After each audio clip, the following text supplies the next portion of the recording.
But this year, I feel like both the first and potentially second, we just call them 1A, 1B because we feel like both groups are ones, and everybody knows that if you step in, you got to play the same level. So whether you line up with the first group or the second group, you're all starters, and you got to manage your way and attack it like that. All right, there's Sherrone Moore, Michigan offensive coordinator and offensive line coach. That was off of his recent appearance on the Michigan Inside the Trenches pod. Welcome in. It is May the 12th on a Friday. People get happy when it's a Friday. I'm no exception. I love myself some Fridays. And, I was sitting here daydreaming for a second, and I was wondering, somebody will do it one day. I was thinking, like with Michigan, the headsets that the coaches wear. You see Harbaugh over there, and he's barking at the headset and talking with the guys upstairs, and he can talk to the offensive coordinator, defensive coordinator, whatever. How many ever channels that he's on. I wonder if Harbaugh would, if those transmissions are taped, and you could go back and listen to what Jim is saying to the coaches upstairs and vice versa when big plays are coming up, what they're planning on doing, and if they could make that public. Now, the first thing you would say is no, Jim wouldn't want that because you would have information that, coaches could use in the future. And that's true. But what about when Jim Harbaugh retires? What about having those transmissions and then dubbing them in like last year's the 2022 Ohio State game? And I would like the entire game, but to make it, however it ends up being, the most entertaining or the gives you the most information. You could have the announcers and then you could dub, like, coming up on that fourth down play where they had Khalil Mullings throwing the pass, having the transmission, like, from whatever happened on third down, whatever they were talking about, and then they put that play in, listening to the coaches, and then they just, do you hear them like, yeah, let's go, or are they on to the next play? I would imagine there's a little bit of yelling and stuff like that. You see them sometimes. You don't have the audio, but you do have the visual sometimes when they cut up to the box, and you see it with a big play, and the guys are fired up, a touchdown or something like that. But a fourth down conversion as well, especially one where they mix it up. Just a thought that would go over. Now I don't know. The Harbaugh's like, we don't want any recordings that gets out, and next thing you know, somebody steals it. So maybe there are none. Maybe it doesn't happen. You hear them once in a while, like the one. So I think they do it, and then you don't hear it enough. They should put more of them out, especially like plays like that, because the one that I believe that you can hear is the famous Desmond Howard, the Gerbach to Howard against Notre Dame. I think you can hear the transmission with the coaches on that, I believe, but I don't know. I was just sitting around thinking about, man, that would be cool having that. You know what else is cool? What we're talking about today, and all of it has to do with Michigan football, and that is, Vegas has declared a over and under win total for almost all of the college football teams, Michigan included. We'll tell you where Michigan's number is at. AJ Henning has been in the transfer portal. He's not anymore. He has found a new home. If you didn't hear about that, we will tell you where he is going. And we will also I will rank the Big Ten quarterbacks that Michigan will face this year from, what do they play? 9 conference games. So from 9 to 1, how I see it here in May. And I am open. If I go through the rankings and you're like, what? Noah Kim from Michigan State should be way higher than 9th, for instance. I would take that into consideration. And maybe, when I adjust the rankings, a 2.0 rankings for the opponent quarterbacks once we get close to the season, I would, take your vote and consider it. Maybe adjust the rankings at that point. But before we go any further, we do have a bit of breaking news.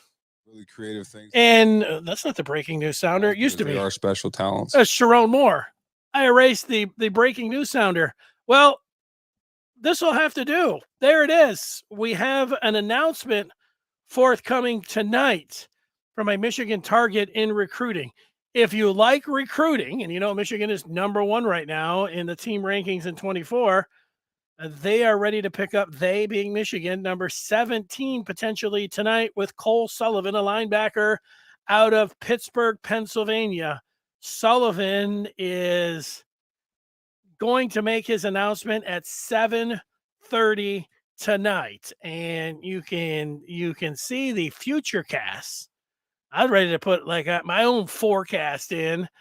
I'm not, but you can see that there are some for Michigan for Sullivan. I thought that this, if you were asking me a few days ago what it was going to come down to, if Sullivan was going to commit, I was going to say this is going to be a battle between natural enemies, Michigan and Notre Dame. And then you see that Sullivan goes to Central Catholic. That's always going to be a tough one, when you're going to Central Catholic, the priests are giving you a little bit of like, hey, how about Notre Dame? That kind of thing. But, outside linebacker, 6'3", 200 right now. And he's a 3-star by Rivals. If you look at the offer sheet for Sullivan, you see Michigan, Notre Dame, Stanford, Wisconsin out of the Big Ten. You go a little further down and you see that Oklahoma and the home state, Penn State, Nittany Lions, and then Pittsburgh also in there as well for Sullivan, Utah, Auburn, some of the other schools in there.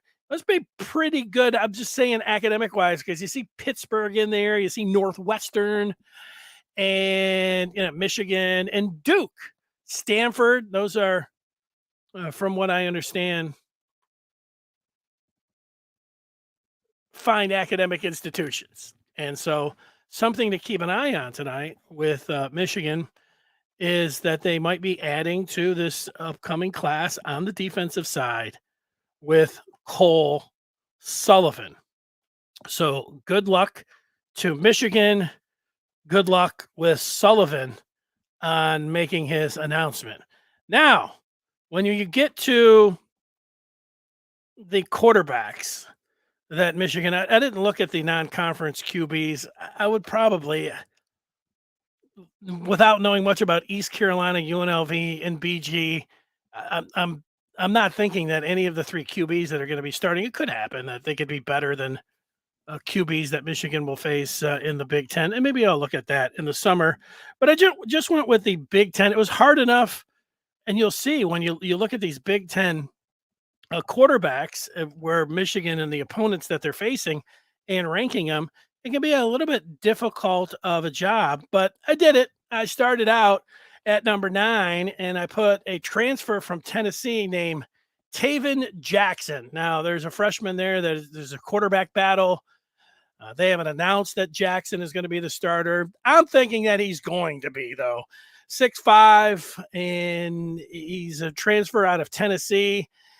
And this is the QB that I think Michigan is going to be facing on October the 14th when they host the Hoosiers. When the Hoosiers come into town, they'll be coming in with a guy with relatively no experience, and I would rank him as the 9th quarterback. Remember, Michigan plays, Big Ten teams play 9 opponents. So there it is with the 9th with Taven Jackson. At number 8, the aforementioned Michigan State Spartans and Kim.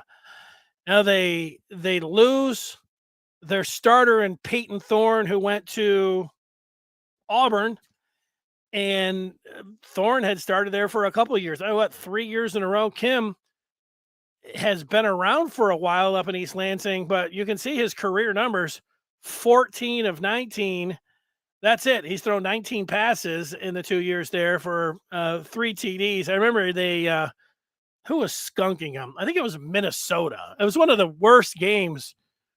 And in this case, I'll say best games. Like Michigan State was at home and Minnesota was just handing it to him. was it, I don't know, was it 20-0? Was it 40-0? And then Kim comes in the last couple seconds and is able to throw a touchdown with like no time to avoid the shutout. But it made like one of the worst all-time losses, that it was heading into being in the top 5 range. And, maybe you thought it was just in the top 25 range last year when Michigan State got smacked upside the head and almost shut out by Minnesota. But I'll put Noah Kim as the 8th ranked opponent quarterback that Michigan will see this year. We're going up to 9-1. Let's go to another opponent. Michigan on November the 4th will take on the Purdue Boilermakers, the team that they saw in the Big Ten championship game. The head coach will not be there anymore, and neither will the quarterback, McConnell. It will be a transfer from Texas, who has made 5 starts with the Longhorns. 6'2", 200-pound redshirt junior Hudson Card is going to be on deck for the Boilermakers. And, Card has got a little bit of experience. I was reading about him today. Purdue said that, whatever the writer that I was reading said that, he'd checked all the boxes and what they were looking for in the spring game. So there you go. Hudson Card slides in at number 7. Number 6, Rutgers. That's going to be Michigan's Big Ten opener next year. And that game is in Ann Arbor. And you are likely to see the 6'3" junior Gavin Wimsatt. Wimsatt has played in 12 games. He has thrown more interceptions than touchdowns. Did not have a very good year last year. Maybe you could say it could be somebody else. It wouldn't be a gigantic shock, but if I'm picking now, I am picking that it's going to be Wimsatt who is going to be the quarterback. I was going to say, as I was making these selections, that, and I did say that if you thought a ranking would be, if you thought, no, like Kim should be way higher, then, I would take that under consideration. And as I was thinking about it, I thought, what will Mark think of the rankings? Because Mark will have something to say about the quarterback rankings, and he does not disappoint as I see him come in there. He says, when you rank, maybe discuss how much better they are. Say 9 and 4, pretty much the same. 3/2, much better by a threat. B-ball example, 2 to 10 in the Big Ten. We're very close. 8 to 6 spots worse than 2. I get that, Mark. You know what I'm going to do is I'm going to be very honest about what's going on with these quarterbacks. And when it comes down to ranking them, I would like to give you as much information as I can, and that is what I'm going to do. Wimsatt, besides Michigan playing Rutgers, I haven't watched any Rutgers game. I don't think I watched more than 5 minutes of them last year after the Michigan game. Hudson Card, I've never seen throw a pass, so I don't know. I know that he started 5 games for Texas, and that Purdue liked what they saw from him in the spring game. Kim, I've actually seen throw the ball a few times, but, mop-up duty and him just coming in, this is a tough spot. I don't feel very good. I wouldn't feel very good if I was a Michigan State fan. A complete unknown, really, with Noah Kim. And it's the same thing with Jackson. I watched Tennessee play a few times last year. Jackson wasn't the QB. And so I don't know. I know very little about Jackson. Some about Kim. I mean, what am I supposed to say about him? Card does have 5 spots. You could make a case that he could be a little bit higher. Wimsatt was disappointing last year, and they're expecting a lot more from the Rutgers signal caller, which gets us up to number 5. And this is, I think this is supposed to be Ethan Kaliakmanis is how you say this name. I had to spell it out for myself there. Kaliakmanis is going to be the starter for the Gophers. 6'4", 210, a redshirt sophomore. He has had 5 career starts What I do remember, Mark, about Kaliakmanis is that he played against Wisconsin. Now, Wisconsin wasn't your typical Wisconsin. That's why they have a new coach in Luke Fickell. He has 5 career starts, but he had a good game. Kaliakmanis did against the Badgers, and that was on the road. So seeing what he was actually able to do under center on the road, albeit, not your normal Badger team, but it was on the road, and he did throw for 300 yards and a couple scores.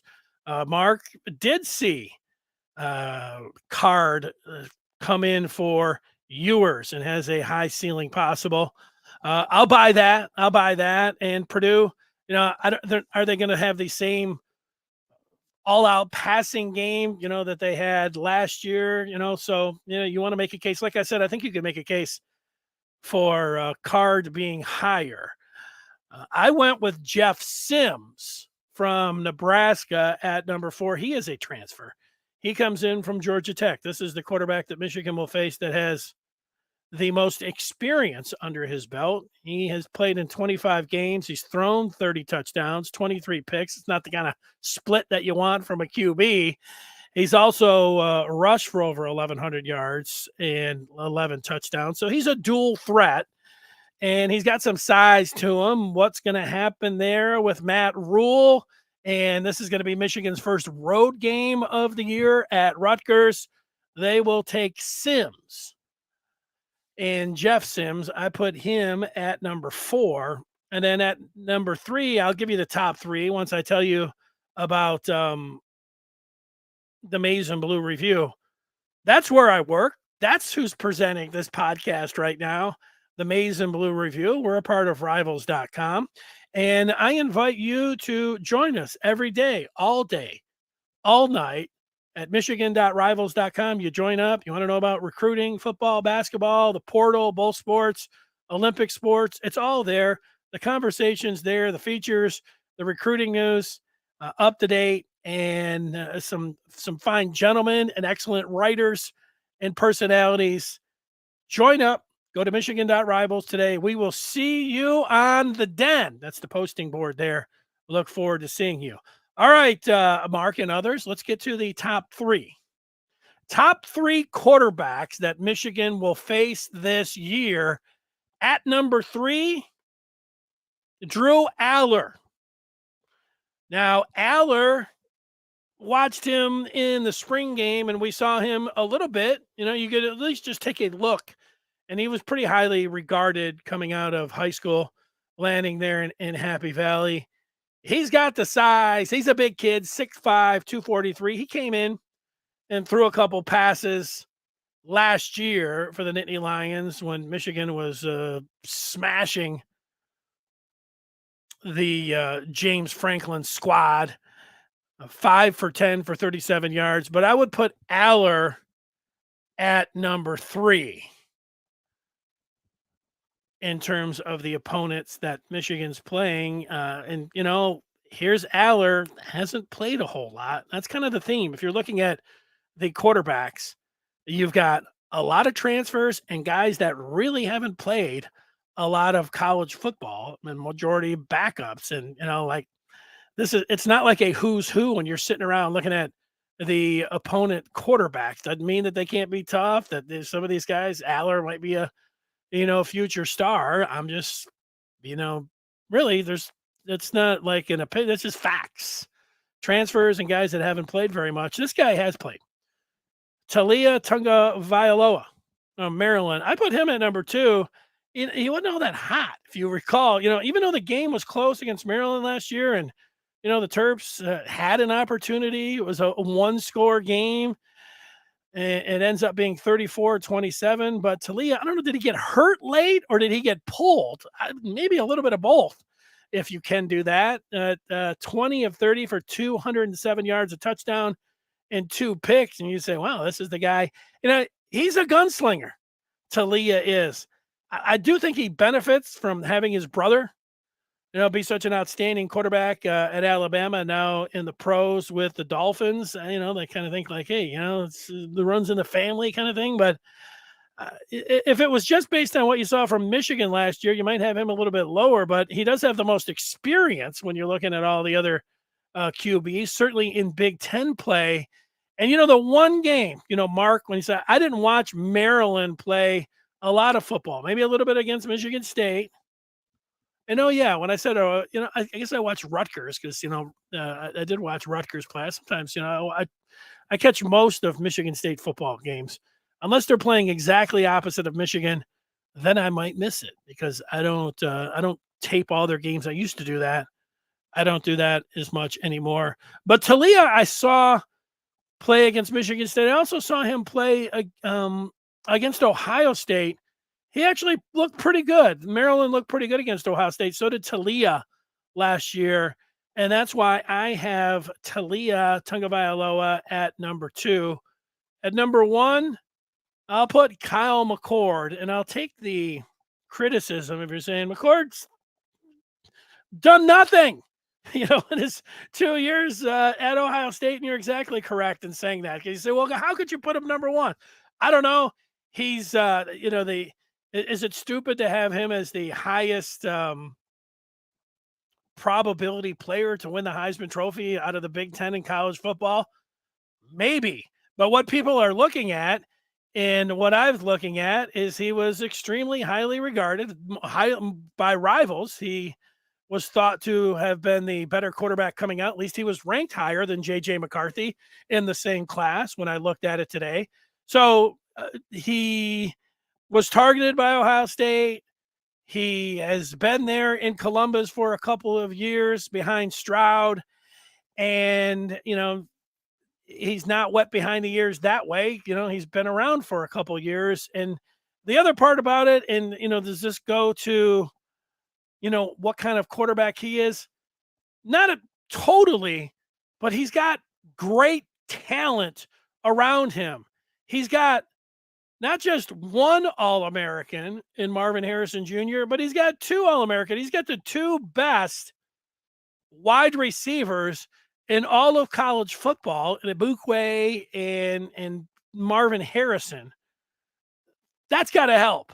He's also got 2, and if it wasn't for Lightning at Michigan, he may have the best pair of running backs in the country and the Big Ten. I know Penn State, is in the mix there.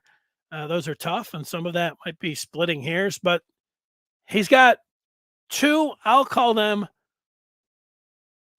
great running backs, and I'll definitely call, and he's got good wide receivers behind Harrison Jr. and Ibukwe. I would call those guys. That is the best wide receiving core in the country. So, he's in a great spot and he's highly recruited. That's why I put McCord as the number 1 quarterback opponent that Michigan will see this year.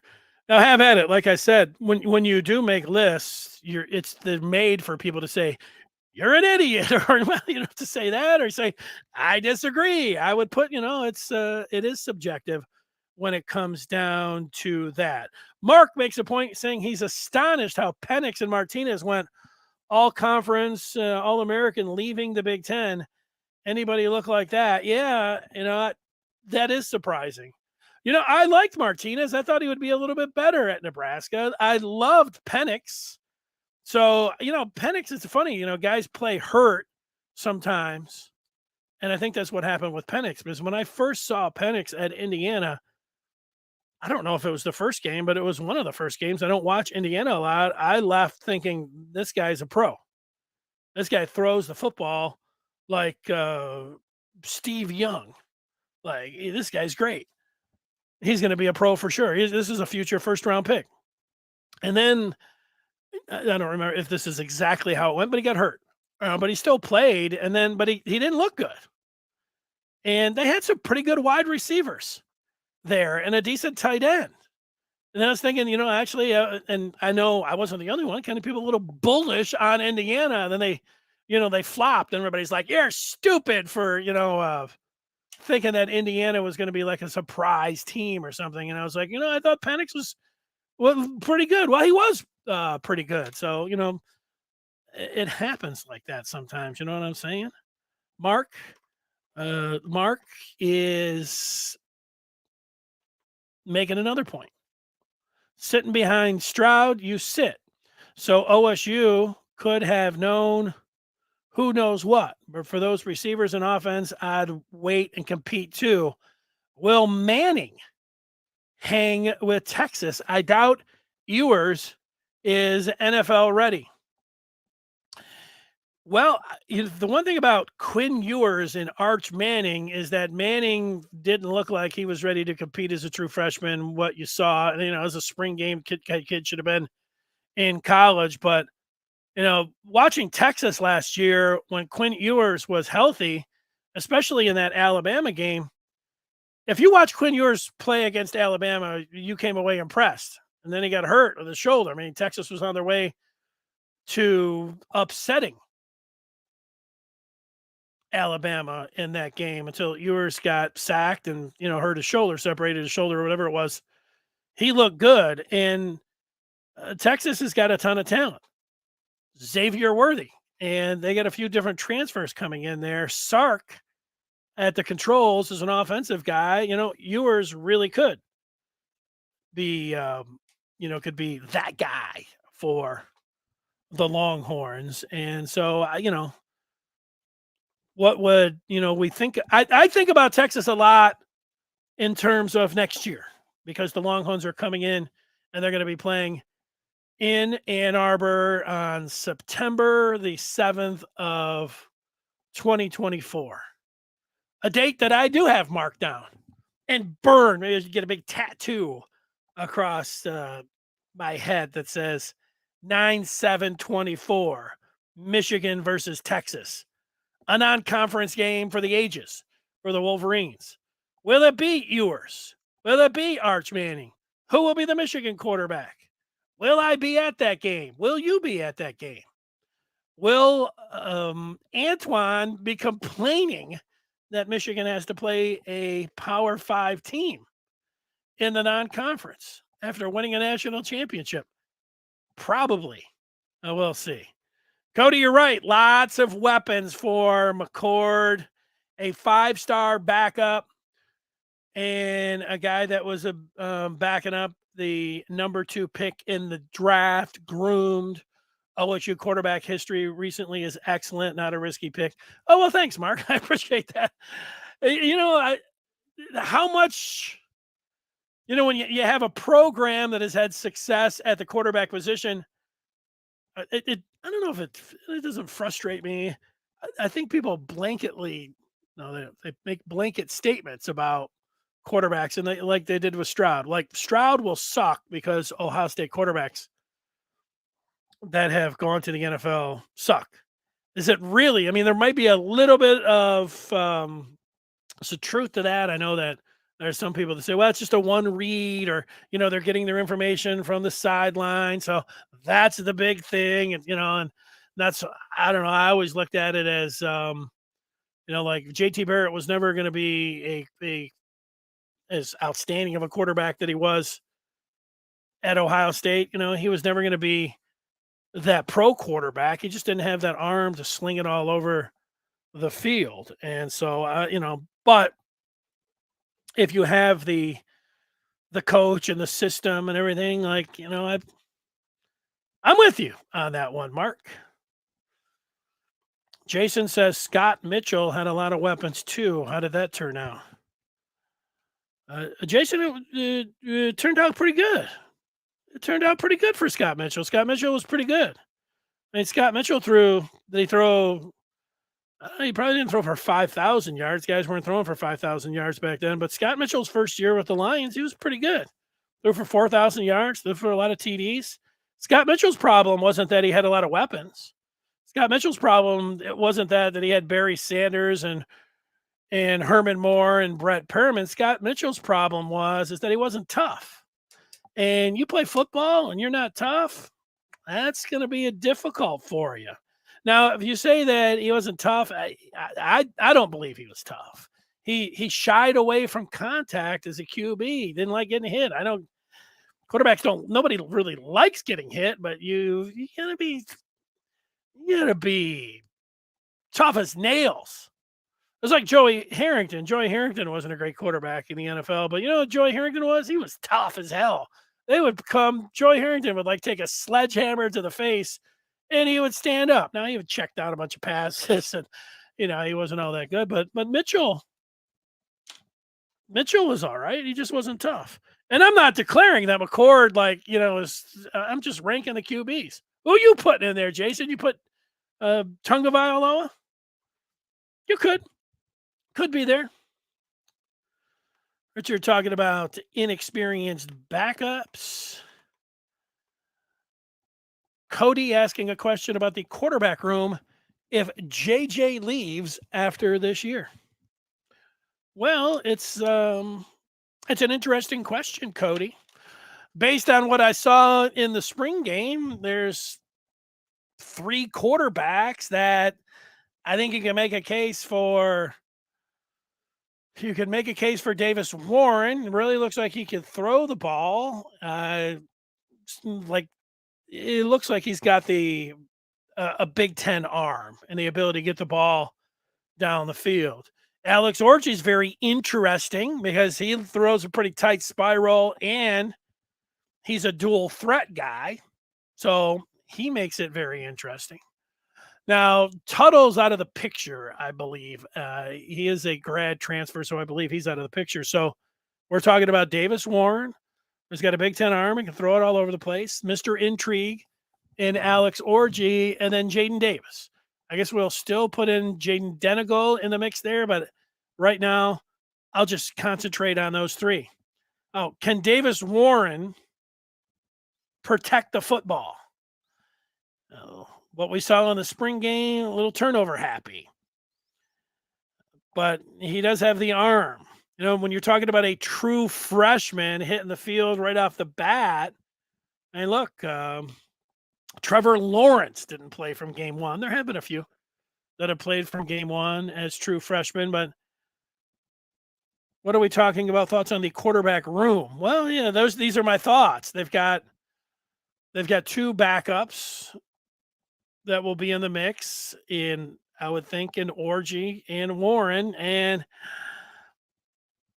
I'll say Orji right now. I feel like but it's hard. It's hard. I was talking with somebody that did watch a few practices other than the spring game, and the guy was telling me that the Orji wasn't throwing the ball very well in the practice that he went to.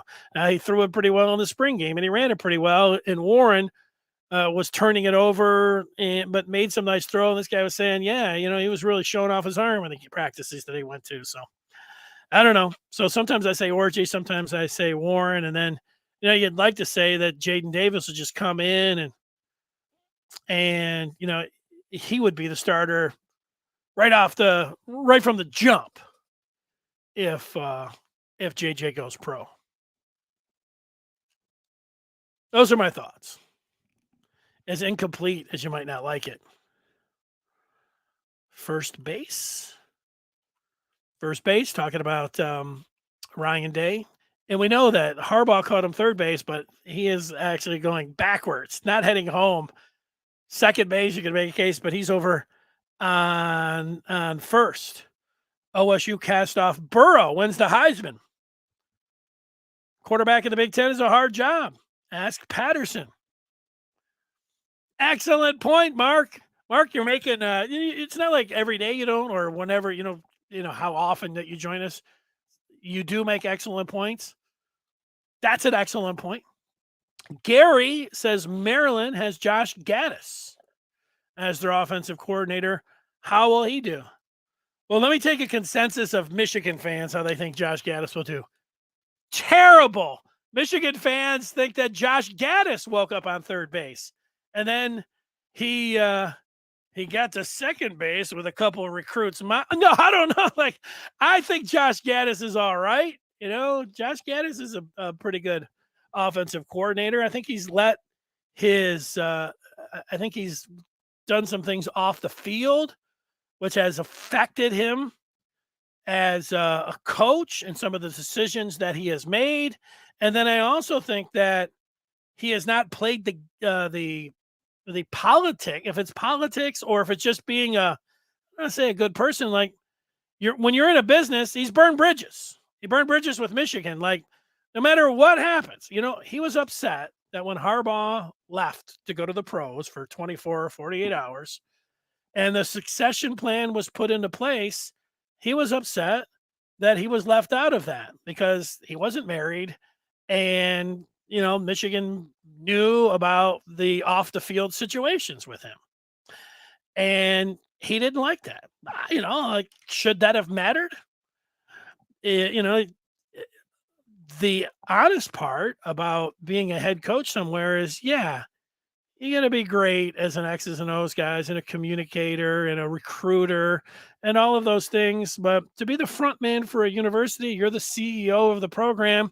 You do have to have your ducks in a row. And, you can't tell somebody, hey, you happily married? Yes. But, going through a messy divorce, like, those things matter when it comes down to picking a coach, a head coach for your team. You could say that those things shouldn't matter, and we could sit here maybe have a whole show with things like that. But it was public, and if it wasn't public, there were certainly enough rumors swirling around about it, and then so it was bad timing for Josh Gaddis that way. But you know what? He didn't, even with all of it out there and people knowing about it and a lot of people not hiding and saying, what they thought about that, he still could have just gone to Miami.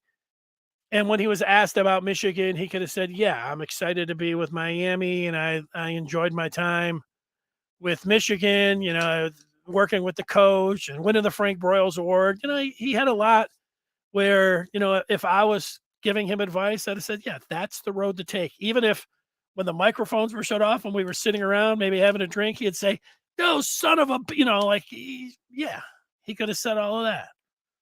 But he didn't play the game the right way, the best way. But, he's bounced back. It's not like he's not out of work because of it. It's just that, it hurt his feelings that things that were off the field affected, the stuff that was on the field. And so for him, that was tough. Now, Michigan fans, they don't have any sympathy for that. They don't hold Josh Gaddis in very high regard at all. They don't think that offense, that he had nothing to do with being the offensive coordinator 2 years ago, that it was Harbaugh's offense. And, he was just over there, not only on third base, but, he was in the dugout with a remote control. It was all Harbaugh. And I don't believe any of that. I give him, when you are the offensive coordinator and, you're allowed to call the plays, you get the credit for it. I'll give him the credit for it. So if Gaddis was watching this and saying, I'm fair about it, Josh. I'm not bitter about you burning bridges and saying other things. I'm just telling you like it is, like I try to do with everybody and everything. Here's Andres. See if he'll tell it like it is. Andres using some internet lingo, TBH. To be honest, I had to check my acronym internet locator. There it is. To be honest, the Big Ten QBs are not that impressive to me. Me either, Andres. Talia is the only known commodity, and he's a legit threat with some weaknesses. Aller and McCord have to prove it. Could be great, could be good, could be flops. Andres, you have, what do we say? You nailed it, Andres. You have nailed it. Jason agrees. Nailed it. Mark going back to Joe Burrow. Amazing, looked like Burrow, accurate running for his life versus Alabama. Amazing. Yeah, I think you maybe missed a couple things. I'm not exactly sure what was happening there. Okay, Jason, the quarterback from Maryland, is my number one. behind JJ that we play. JP's top 3 of the Big Ten quarterback opponents. JJ, or this he's just ranking the quarterback straight up. JJ, Cade, and Talia. Now, yeah, Michigan doesn't play Iowa, so yeah, that's why I didn't have Cade in the mix. But I'd put Cade up there pretty high too, Jason. I think Cade did a pretty good job at Michigan. That's another one, along with Gaddis, that people kind of, kick to the side of the road. I like Cade. And I would put Cade in front of Talia as well. You could say, why? Well, you could say Cade won a Big Ten title. And you could say, that was all Haskins. Well, okay, let's not just speak in totalities there. Cade was at the controls. He was the quarterback for 93% of the snaps. And it's not like he didn't throw any touchdowns and didn't throw any passes. Cade deserves some credit. I got passed up by JJ, and he felt the pressure. And what's a nice way to say he crapped the bed? He just let the pressure get to him in that first game, and he didn't play well. He crapped the bed, but he can come back with Iowa.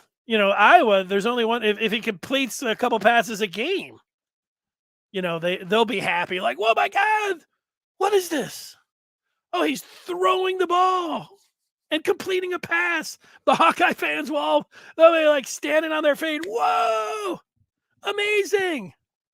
This is the 21st century. Cody says maybe a Florida situation with Orgy as Tebow and Leak being Warren or Davis. Cody, do I think that there could be a situation like, when I talked to the writer from the Charlotte Observer, he compared Jaden Davis to Leak, the quarterback that led the Gators to the championship.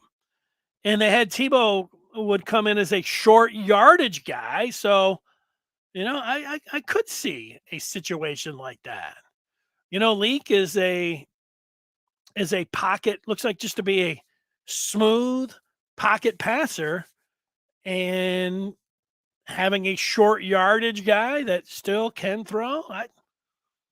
You guys are on it today. I'm not that you're not always, but when I go over to the feedback and see some things, it's like, yeah, Cody, I'm with it. I'm picking up what you guys are laying down today. I feel it. Mark is laying it in there. Richard thinks Aller should be a nice statue for tackling. Oh, Ewers was the versus Alabama comment. Okay, now it's making sense to me. Now it's coming around. Cade throws a beautiful check down. Cade can throw the ball down the field a little bit too. Andres, I think that's selling him a little bit short. Nailed it like I do with that 7-iron. Oh man, I love the 7-iron. I love a nice 7-iron. Andres, I don't know if I've taught you.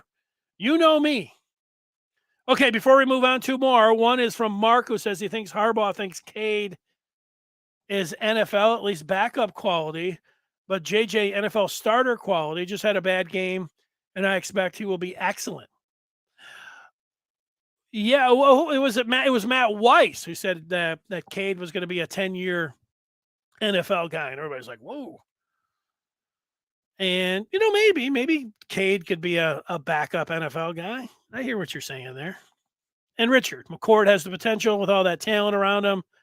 And Richard indicating that he could throw. Oh, wait. I could get 3,000 yards with that lineup at OSU.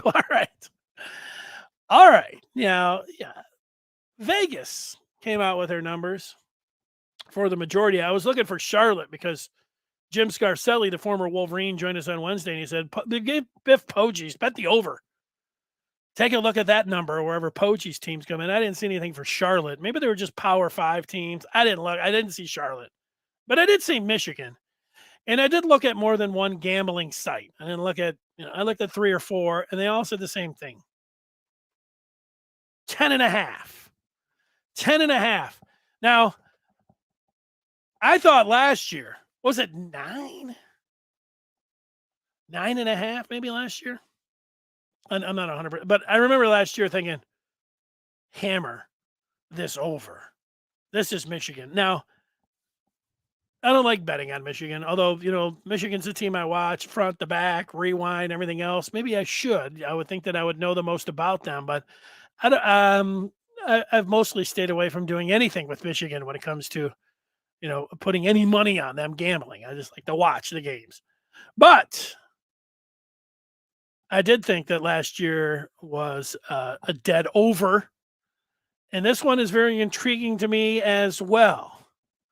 Now, I feel like picking Michigan to go 13-0 right now, but 12-0, but even 11. If I feel like I could see them tripping up somewhere. Certainly, I could see them tripping up against at Penn State, against Ohio State, at Maryland, at Nebraska, at Minnesota. I could see them losing a game, but I don't see them losing 2 games.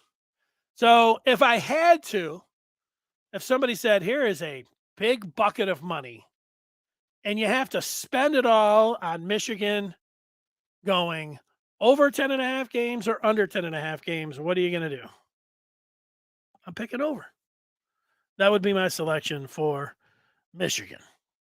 There it is. The odds for the Wolverines. Ohio State is at 10.5 as well. We did have some other news regarding Michigan, and it was from A.J. Henning. A.J. Henning was in the transfer portal, and then he put this picture up saying that he's coming home. And he has himself in the purple of the Wildcats. It's a cool picture. Looks at, was there the old, do they call it the Sears Tower? That's me being, I don't think they call it the Sears Tower. The big building in Chicago that used to be called the Sears Tower. Oh yeah, Chicago next exit. Northwestern. Northwestern's a nice road trip. It's a nice road trip because the night before, you go to Chicago. And then the day of the game, you go out there and you find yourself a tailgate spot on the water. It's such a beautiful campus right there on Lake Michigan. I parked an RV in a little park that was a peninsula. Now, I forgot where that was, and I was with a cab driver that didn't speak English, and I ended up driving around for an hour until I finally somehow found it. But no, that's a nice time.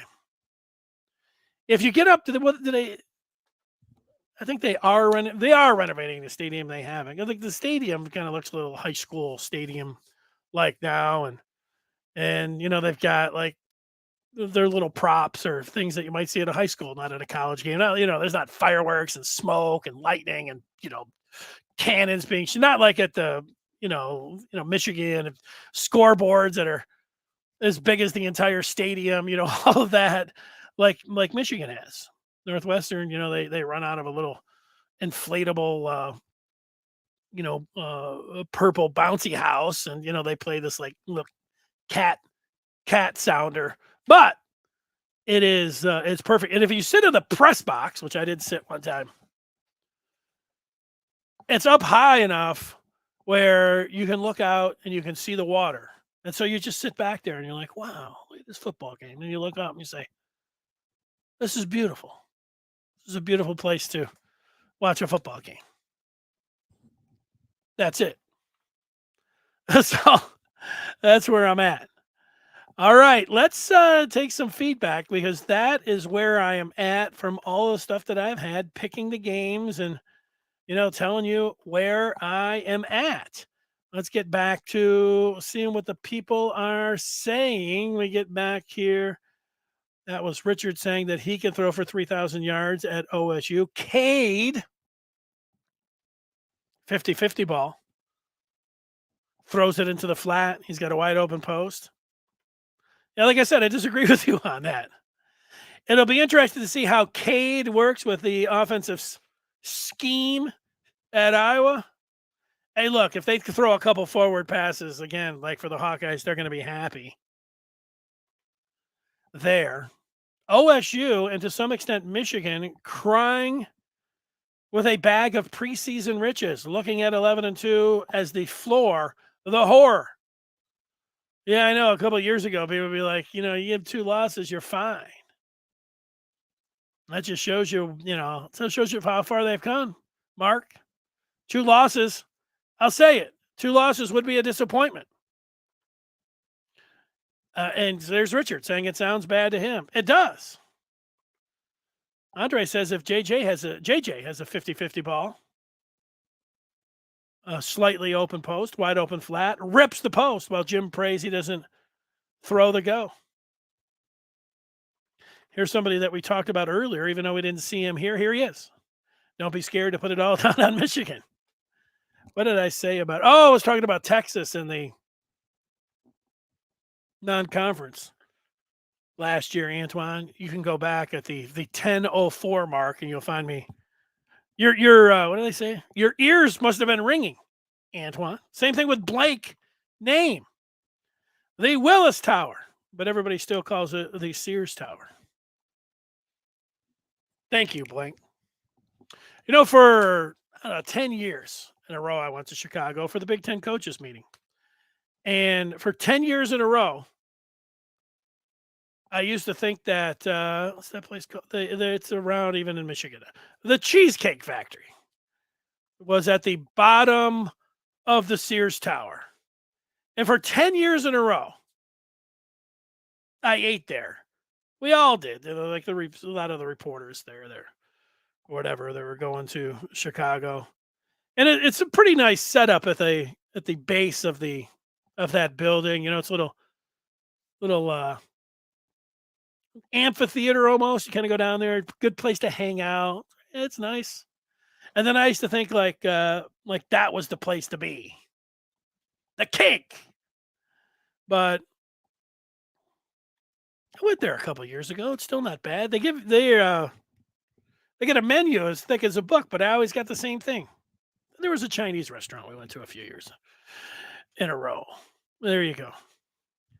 I'm going to tell one more story about the way it used to be at the Big Ten coaches meetings. Now you go there and, everything's going to be online and it's great and everything. But you would go there back in the day and they would give you media guides for every school. And I have a media guide here somewhere. Here's an example of one. Here it is. So this is an example. And you can see it's pretty thick book. Media guide. This one is the 2000 media guide. I used to have stacks of all of these. I got rid of all of them. I should have held on to all the Michigan ones. I like this one because it gives you starting lineups for the entire 20th century. But you can imagine what you had. There were 14 teams. I don't even know if there were 12. You get 10 or 12 of these books. It weighs a lot. But the first night, they would have a hospitality suite that you could go to. And what that meant is that you'd get some free snacks, but you get free beer. So a lot of the media, before going out, like anybody, you hear free beer, you're like, you're going to show up. But the thing was, the coaches and the media were supposed to go there, but most of the coaches didn't show up. Like Lloyd Carr never went to that when I was there. Lloyd was the coach the whole time. Lloyd wasn't showing up at the hospitality suite at Big Ten Media Day. And most of the coaches weren't, but there were a couple that always did. Joe Tiller would go there and have a couple drinks, and maybe Barry Alvarez, would show his face once in a while. And then, but Paterno Joe Paterno would go there. And Joe Paterno, they would have it on like the top floor of these nice hotels. One of these presidential suites that go like, not just one room, like, pretty big room, 2 or 3, great view.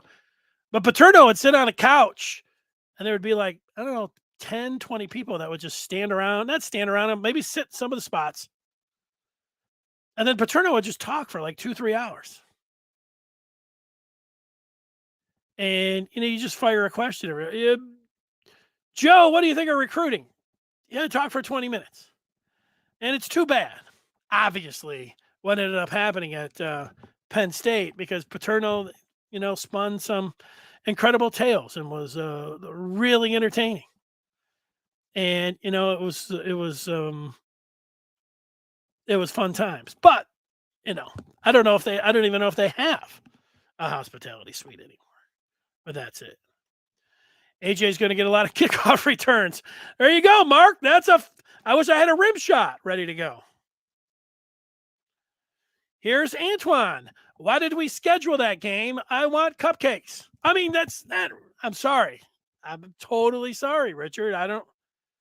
Antoine, that was Richard that was saying that. I mean, I'm not really sure. Antoine wants to replace Texas with Northwestern. He would rather play the Wildcats. Antoine says Northwestern is building a new stadium. He doesn't know why. Well, Northwestern alums have a lot of money. They have money to burn. They're smart. They've got a lot of money, and they don't care. They don't really care that Northwestern, if they win the Big Ten West, which won't be anymore, but if they compete for the Big Ten once every 10 or 20 years, they're happy. And so, you would think the prime real estate right there on the shores of Lake Michigan would be the last place that you would want to build a stuffy old, football building with an enclosed football building. But that's exactly what they did. They spent hundreds of millions of dollars. I don't know how much. And put it now, and then that's what they're going to do with the stadium.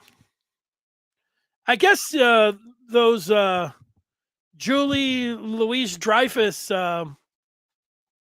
Seinfeld royalties just keep rolling in, Antoine, and she's like, I don't need this. Here's $250 million.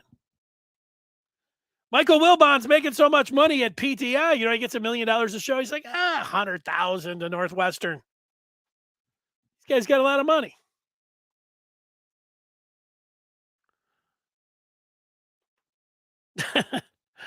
We got it's turned into kind of a little joke fest here. Not much traffic, lightest in Chicago for a Northwestern game. Antoine defending his position about not playing anybody in the non-conference games. A lot of people agreeing with him. Richard with shade, as we like to call it, at Scott Mitchell. Even if Michigan drops the 24 game against Texas, TCB and the U of M brand looks good for an at-large, even if they don't win the conference. There's, I don't know what TCB stands for, but Andres, if you're telling me that there's going to be a 12-team playoff and not just a 4, and you can afford to lose a game against Texas and still get into the playoff, I'm with you. And I'll gamble on a super exciting game of the century at the Big House against Texas, even if it means I might drop the game. I'm ready to gamble on it. I like those games so much. I'm ready to do it. Now, I like anytime Michigan hits the field. So East Carolina, UNL, and BG, let's go. But you can have all the enthusiasm in the world, and it just doesn't bring the same amount of punch as saying Michigan and Texas. Try it at home. It just doesn't work. All right. That's going to do it for today's show and for the weekend. The good news is we'll be back on Monday. Don't forget that Cole Sullivan. You say, who? a linebacker.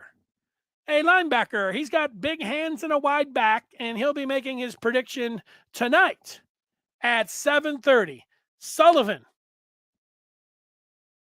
Michigan, Notre Dame. What's going to happen?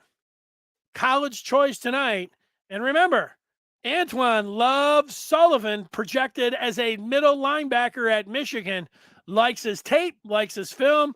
Didn't like so much me playing that running back tape of him, but liked what he saw from Sullivan when he watched the film.